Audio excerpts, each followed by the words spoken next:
Carbon dioxide. તો આપણે એક હતો પ્રયોગ તમને યાદ હોય કે ચૂનાનું નીતરેલું પાણી બરાબર એની અંદર છે ને આપણે કાર્બન ડાયોક્સાઇડ વાળું પાસ કરીએ તો પાણી કેવા કલરનું બની જાય? દૂધિયા કલર. કેવું બની જાય? દૂધિયા કલર. તો આપણે પ્રયોગ કરીએ. તમારે પ્રયોગની અંદર શું કરવાનું છે?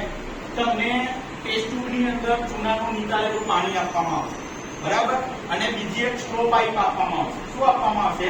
Straw pipe. સ્ટ્રો પાઇપનો ઉપયોગ તમારે કેવી રીતે કરવાનો છે?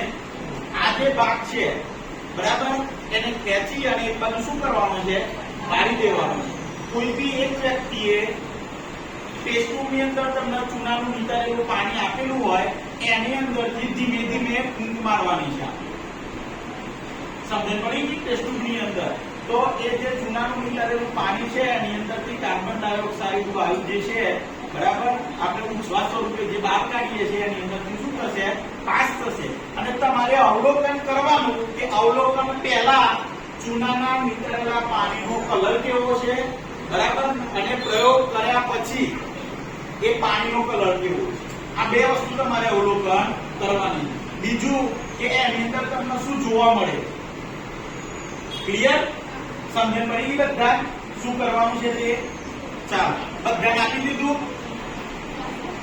ટેસ્ટ ટ્યુબ આપી દીધી.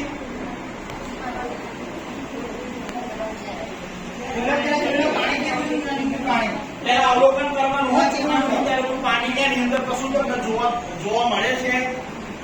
કોઈ પાર્ટિકલ્સ કે એવું કશું જોવા મળે છે? અવલોકન કરવાનું.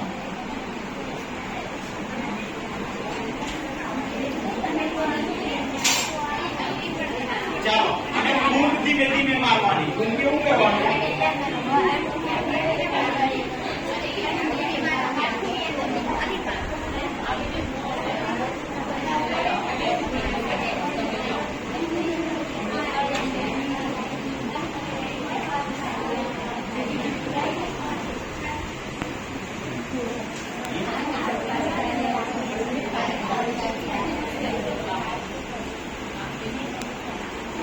બે ત્રણ મિનિટ સુધી ફૂંક મારવી પડશે હો.